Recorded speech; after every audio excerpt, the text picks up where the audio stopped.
I actually need a confession about this book because you do deal and delve into different psyches, personalities, and also how they get their powers. I thought that was so fascinating. I'm going on so many tangents already. I thought that was so fascinating of like cheating death and your dying thought, your desperation manifests into a power. Where did that come from?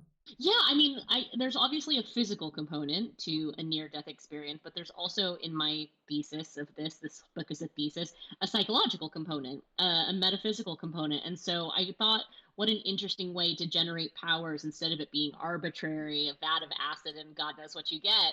I thought instead, what if we have the psychic component, the mental component, the thing that actually decides whether or not you're somebody who has that brush with death and returns from it?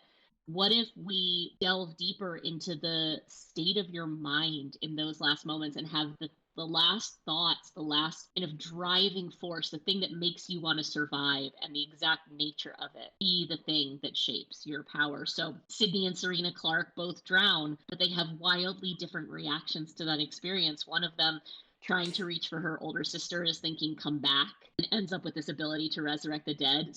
Serena reaching for her younger sister is simply thinking, no, I won't allow it. Like, my word should be enough. And she comes back with the ability to essentially bend every living person to her whim. So this is the confession that we need to talk about for a while. And I'd like to blame Jedi for this notion. Yes. But the question of what superpower, I've spent way too long thinking about it. It's a first date question. You know, it's a real window into someone's soul. What superpower? And if someone says flight, you're like, okay, no, you haven't thought about this at all. Let me debunk that for you and make you feel like a fool. And then I kind of landed on the power of persuasion. And I know. And I've had to justify it because it is almost inherently evil to be able to take someone's will away from them. But then my argument was, then why do Jedi have the ability to do that if it's not the Sith? Do you think, okay, I'm not a huge Star Wars person, but I do feel like my narrative argument there would be that they are only persuading people of something that deep down they want. So when they're persuading a stormtrooper, oh my God, that's like the biggest nerd faux pas right there. When they're persuading a stormtrooper, then maybe deep down those stormtroopers, like Finn, don't actually want to be doing evil. Don't actually want to be following. And so there's some deep part of their being wants to be good. And so essentially the things that the Jedi do are like steering them back towards good. That's what I hope I would use it like. I hope you would not. Okay. You would not. The entire argument behind Vicious is that like power makes us worse. And you know what? Invariably makes us worse.